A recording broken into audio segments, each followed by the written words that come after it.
Hello, graduating seniors. If you don't know me, I'm Jeff Stambaugh. I currently have the privilege of serving as the Dean of the Diller College. And usually I have the opportunity in the last class, after you've wrapped up those globalist presentations, to come into the strategic management course and give you my send-off message. Well, we know with the transition to remote learning after the Thanksgiving, that's not going to happen this fall. So I wanted to share with you just a couple of administrative points and some inspirational points and close with really my best wishes.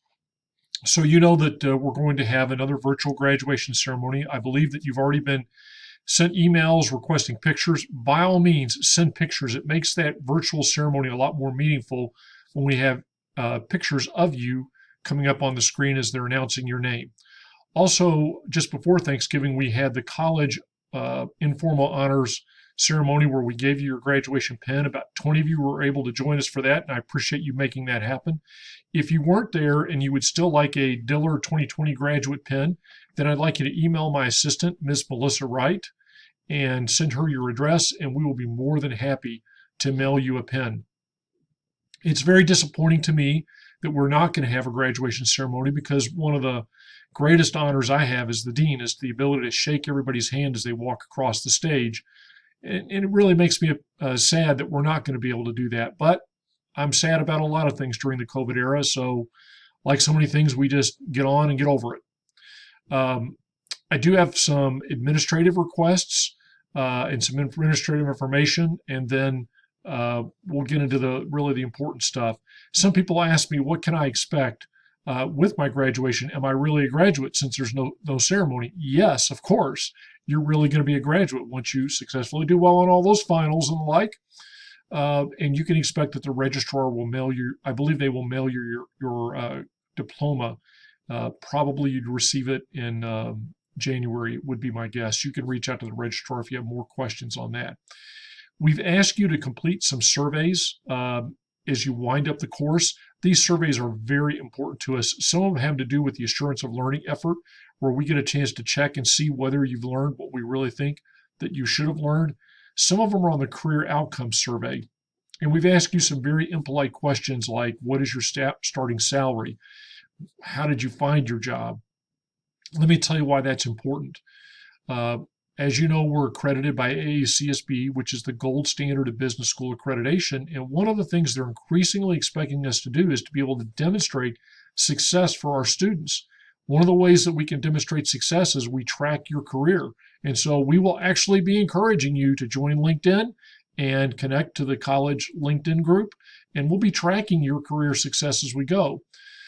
Tracking your salary is a good way to do that. Now, you may choose to take a low-paying job because you're passionate about the nonprofit community, you're passionate about teaching in K through 12 education, whatever. Not everybody is going to make a ton of money, and that's absolutely okay, because you should pursue what you're passionate about. But we know, on average, if we do a good job educating you, that your salaries on average are going to trend higher, and that's for a group, not for the individual. And so that's why we're going to ask you these impolite questions. Moreover, in 3 to 6 months, you're going to get an email from the Career Management Center that will have an introduction from me. And I'm going to be begging you for this same information again. Please tell us what kind of job you have. Please tell us what your salary is. I know these are hard questions and they're a little bit impolite.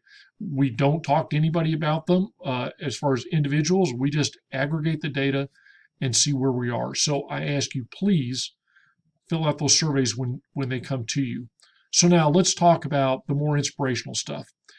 Here's the advice I would give to you, particularly in this era of COVID when economically things are, shall we say, unusual. The first piece of advice is get after it. You may say, hey, bald guy, I hate to say this, but I really don't know what I want to do. It's okay. Find something and do it very well. You do not benefit by sitting back and waiting for the inspiration to find your passion in life. You find your passion in life by getting out and working and taking what comes your way. The second piece of advice is similar to that. So you need to get after it. And also you need to realize that you're not above any job. I'll be honest with you. I didn't understand what it meant to be a college graduate when I graduated from college. It does not mean that you're going to be handed the keys to the executive washroom and that you're going to be the CEO in 5 years. I did a lot of tasks out of college, and frankly, I still do a lot of tasks that I didn't have to go to college to learn how to do them. And that's okay. You are not above any job. In fact, the opportunity to do some of those grunt jobs, if you will, they're actually an opportunity to learn how the organization works at a very foundational level and also establish credibility with some of the blue collar workforce who sees that A, you can do their job and you can do it very well. B, you're not above doing their job. And C, when you ask them to do something, you probably know what you're talking about. So dive in and don't worry about the fact that you're like, well, I really didn't need a degree to do this job. It's okay. Get a job and do it to the best of your ability. And then this gets to my third piece of advice: look for growth opportunities. You may not know what you want to do today, but you may figure it out through your life experiences. You may not get the job that you really think you deserve as your first job, but it's okay. Look for the opportunities once you're in that job to step up. Now, what if in a year, 2, 3, you're not seeing any growth opportunities in that job? Then it's time to maybe quietly put your resume out and start looking for some better growth opportunities. I'm not going to tell you there's growth opportunities in every job. I am going to tell you sometimes it's not obvious whether there are growth opportunities in a job. And here's why. Sometimes that growth opportunity may not come per se from the company. It may be from someone you meet in the company who's impressed with what you want to do, and they want to give you another job because of what they see. But my advice is just go. Get after it. Do it. You are prepared. Yes, times are tough, but you're ready for these tough times. So just go do it. And now I want to ask you some personal favors. The first personal favor I want to ask of you is to tell the person or persons here in the Diller College that really made a difference in your life, thank you. Here's what I mean. There may have been that academic counselor who gave you a really good piece of advice at a tough time, may have gotten you into just the right course. It may have been your academic advisor who got you that great internship or got you into that course where you needed an override. It may have been that professor that you thought was just a little too tough on you and was expecting a little bit too much. And now with hindsight, you recognize, wow, that was where I really took a step up in my ability, was because that person believed in me and they pushed me so hard.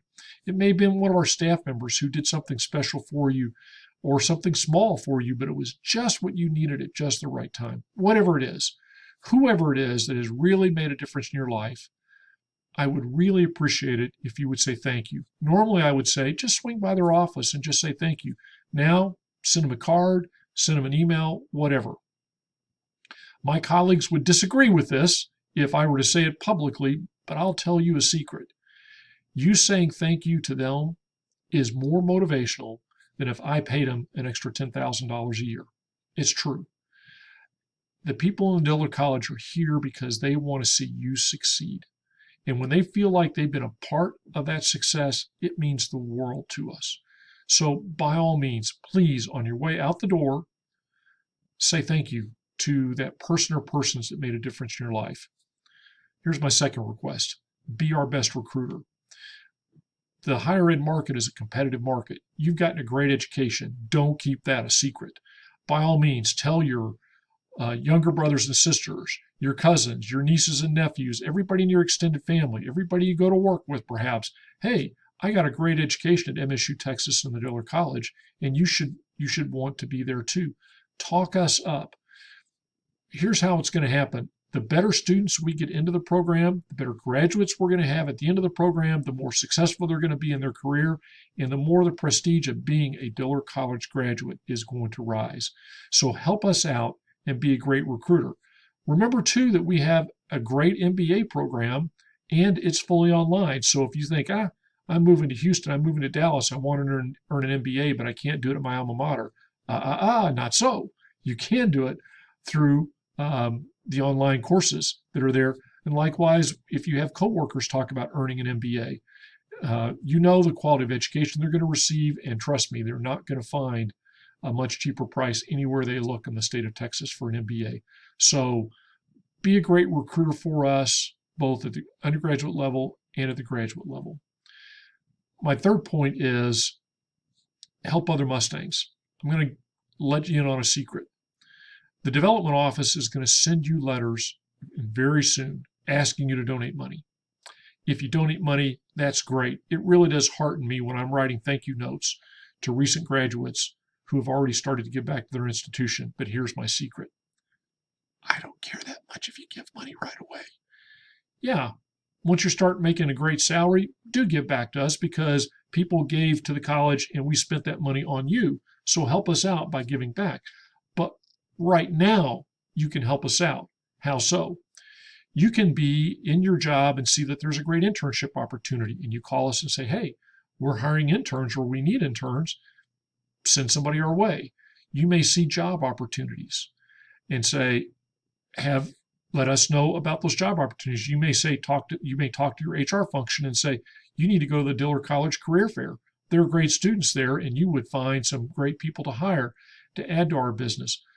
Talk us up in your workplace and create opportunities for the graduates who follow after you, because it is a virtual circle of success. When we bring better people in, we have better graduates. When our graduates help those graduates get better jobs, then things just keep getting better and better. You are extremely valuable to me in the future as a successful alumni of this college, even if you never give a penny back to this college. So please help us out by reaching back. So as I wrap up this video, let me just ask you to stay in touch. Just like I'm telling you to say thank you on your way out the door, we care about you. We've invested in you. We are interested in your success. Tell us when you get married, you have a baby, you move to a new job, whatever it is. Those just pieces of information from our graduates are pure delight for the faculty and staff, because we want to see that you're succeeding in life in whatever ways that you succeed in life. Congratulations, and God bless you.